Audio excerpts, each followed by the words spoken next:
Copeland. The Sea Lady by G.Wells. Chapter the 3rd. The Episode of the Various Journalists. 1.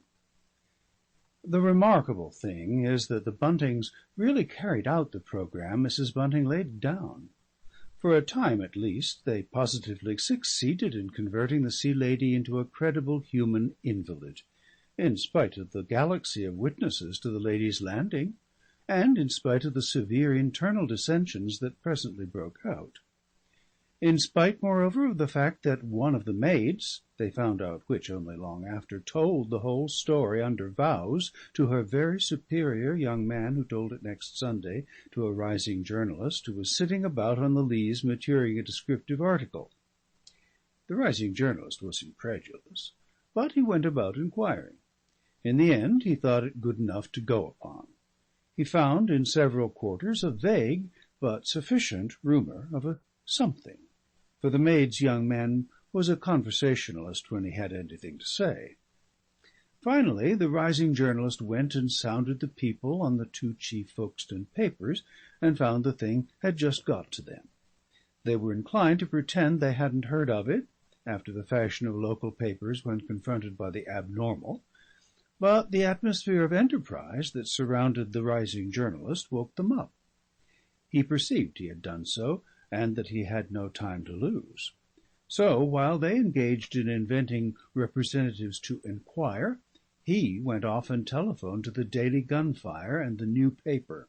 When they answered, he was positive and earnest. He staked his reputation, the reputation of a rising journalist. "I swear there's something up," he said. "Get in first, that's all." He had some reputation, I say, and he had staked it.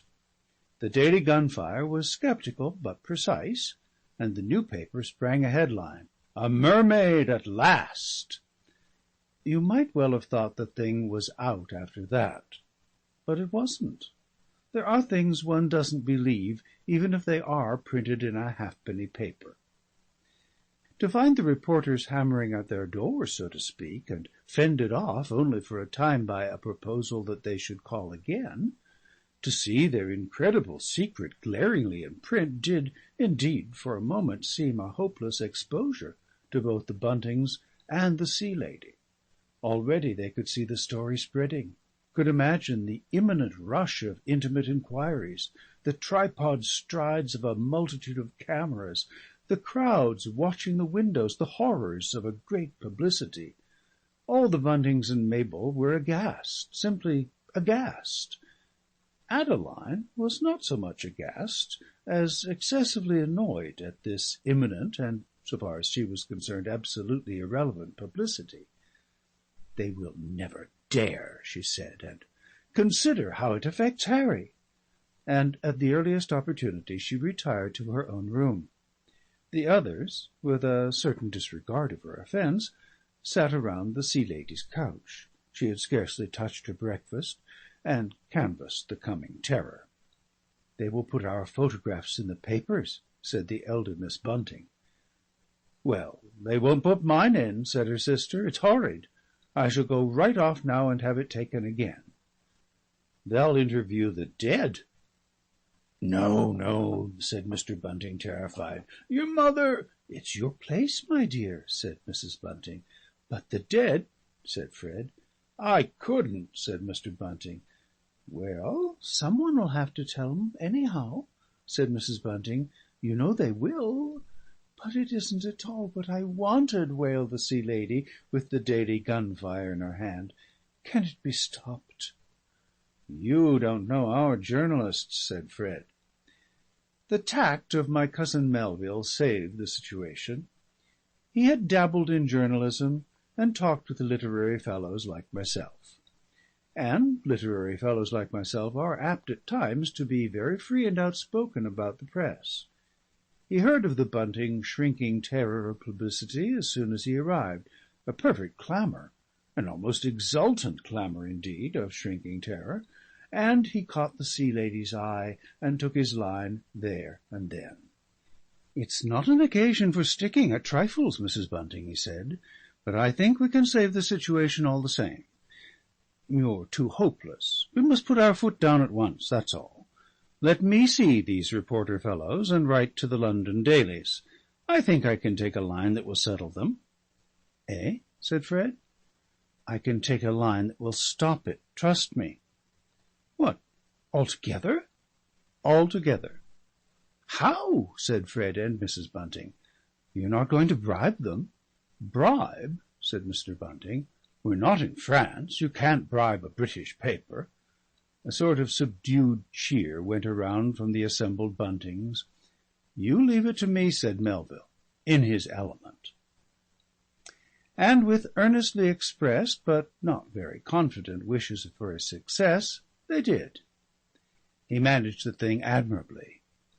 "What's this about a mermaid?" he demanded of the local journalists when they returned. They travelled together for company, being, so to speak, emergency journalists, compositors in their milder moments, and unaccustomed to these higher aspects of journalism. "What's this about a mermaid?" repeated my cousin, while they waved precedence dumbly one to another. "I believe someone's been letting you in," said my cousin Melville. "Just imagine, a mermaid." "That's what we thought," said the younger of the two emergency journalists. "We knew it was some sort of hoax, you know. Only the new paper gave it a headline." "I'm amazed even Banghurst," said my cousin Melville. "It's in the Daily Gunfire as well," said the older of the two emergency journalists. "What's one more or less of these halfpenny fever rags?" cried my cousin, with a ringing scorn. "Surely you're not going to take your Folkestone news from mere London papers." "But how did the story come about?" began the older emergency journalist. "That's not my affair." The younger emergency journalist had an inspiration. He produced a notebook from his breast pocket. "Perhaps, sir, you wouldn't mind suggesting to us something we might say." My cousin Melville complied. 2. The rising young journalist who had first got wind of the business, who must not for a moment be confused with the two emergency journalists heretofore described, came to Banghurst next night in a state of strange exultation. "I've been through with it, and I've seen her," he panted. "I waited about outside and saw her taken into the carriage. I've talked to one of the maids. I got into the house under pretence of being a telephone man to see their telephone. I spotted the wire, and it's a fact, a positive fact. She's a mermaid with a tail, a proper mermaid's tail. I've got here—" He displayed sheets. "What you talking about?" said Banghurst from his littered desk, eyeing the sheets with apprehensive animosity. "The mermaid. There really is a mermaid. At Folkestone." Banghurst turned away from him and pawed at his pen tray. "What if there is?" he said after a pause. "But it's proved. That note you printed—" "That note I printed was a mistake, if there's any of that sort going, young man." Banghurst remained an obstinate expansion of back. "How?" "We don't deal in mermaids here." "But you're not going to let it drop?" "I am." "But there she is." "Let her be." He turned on the rising young journalist, and his massive face was unusually massive, and his voice fine and full and fruity. "Do you think we're going to make our public believe anything simply because it's true? They know perfectly well what they are going to believe and what they aren't going to believe, and they aren't going to believe anything about mermaids, you bet your hat. I don't care if the whole damned beach was littered with mermaids, not the whole damned beach. We've got our reputation to keep up. See? Look here. You don't learn journalism as I'd hoped you do. It was you that brought in all that stuff about a discovery in chemistry. It's true. Ugh. I had it from a fellow of the Royal Society. I don't care if you had it from anybody. Stuff that the public won't believe aren't facts. Being true only makes them worse. They buy our paper and swallow it, and it's got to go down easy. When I printed you that note and headline, I thought you was up to a lark. I thought you was on to a mixed bathing scandal or something of that sort, with juice in it, the sort of thing they all understand. You know, when you went down to Folkestone, you were going to describe what Salisbury and all the rest of them wear upon the leas, and start a discussion on the acclimatization of the cafe and all that. And then you get on with this unprintable epithet nonsense. But Lord Salisbury, he doesn't go to Folkestone. Banghurst shrugged his shoulders over a hopeless case. What the deuce, he said, addressing his ink-pot in plaintive tones, does that matter? The young man reflected. He addressed Banghurst's back after a pause. His voice had flattened a little. I might go over this and do it up as a lark, perhaps. Make it a comic dialogue sketch with a man who really believed in it, or something like that. It's a beastly lot of copy to get slumped, you know. Nohow, said Banghurst, not in any shape, no. Why, they'd think it clever. They'd think you was making game of them. They hate things they think are clever. The young man made as if to reply, but Banghurst's back expressed quite clearly that the interview was at an end. Nohow, repeated Banghurst, just when it seemed he had finished altogether. I may take it to the gunfire, then? Banghurst suggested an alternative. Very well, said the young man, heated. The gunfire it is. But in that he was reckoning without the editor of the gunfire. 3. It must have been quite soon after that I myself heard the first mention of the mermaid, little recking that at last it would fall to me to write her history. I was on one of my rare visits to London, and Micklethwaite was giving me lunch at the Penwiper Club, certainly one of the best dozen literary clubs in London. I noted the rising journalist at a table near the door, lunching alone. All about him tables were vacant, though the other parts of the room were crowded. He sat with his face towards the door, and he kept looking up whenever anyone came in, as if he expected someone who never came. Once, distinctly, I saw him beckon to a man, but the man did not respond. "Look here, Micklethwaite," I said, "why is everybody avoiding that man over there?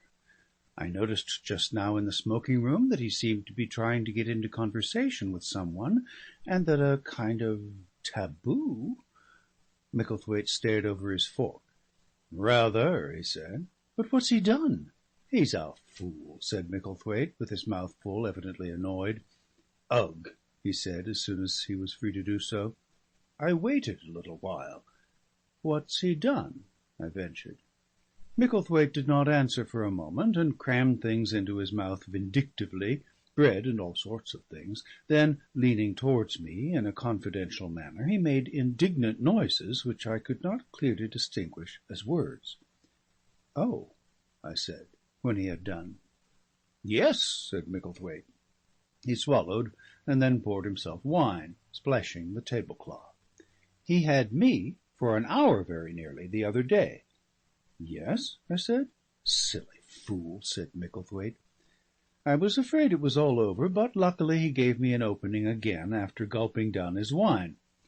"He leads you on to argue," he said, that he can't prove it." "Yes?" "And then he shows you he can, just showing off how damned ingenious he is." I was a little confused. "Prove what?" I asked. "Haven't I been telling you," said Micklethwaite, growing very red, "about this confounded mermaid of his at Folkestone?" "He says there is one?" "Yes, he does," said Micklethwaite, going purple and staring at me very hard. He seemed to ask mutely whether I, of all people, proposed to turn on him and back up this infamous scoundrel. I thought for a moment he would have apoplexy, but happily he remembered his duty as my host, so he turned very suddenly on a meditative waiter for not removing our plates. "Had any golf lately?" I said to Micklethwaite, when the plates and the remains of the waiter had gone away. Golf always does Micklethwaite good, except when he is actually playing. Then, I am told, if I were Mrs. Bunting, I should break off and raise my eyebrows and both hands at this point to indicate how Golf acts on Micklethwaite when he is playing. I turned my mind to feigning an interest in golf, a game that in truth I despise and hate, as I despise and hate nothing else in this world. Imagine a fat creature like Micklethwaite, a creature who ought to wear a turban and a long black robe to hide his grossness, whacking a little white ball for miles and miles with a perfect surgery of instruments, whacking it either with a babyish solemnity or a childish rage, as luck may have decided, whacking away while his country goes to the devil, and incidentally training an innocent-eyed little boy to swear and be a tip-hunting loafer. That's golf. However, I controlled my all-too-facile sneer and talked of golf and the relative merits of golf links as I might talk to a child about buns or distract a puppy with the whisper of rats, and when at last I could look at the rising young journalist again, our lunch had come to an end. I saw that he was talking with a greater air of freedom than it is usual to display to club waiters, to the man who held his coat. The man looked incredulous but respectful, and was answering shortly but politely. When we went out, this little conversation was still going on. The waiter was holding the rising young journalist's soft felt hat, and the rising young journalist was fumbling in his coat pocket with a thick mass of papers. "It's tremendous. I've got most of it here," he was saying as we went by. "I don't know if you'd care—" "I get very little time for reading, sir," the waiter was replying. End of chapter 4. Recording by Thomas Copeland.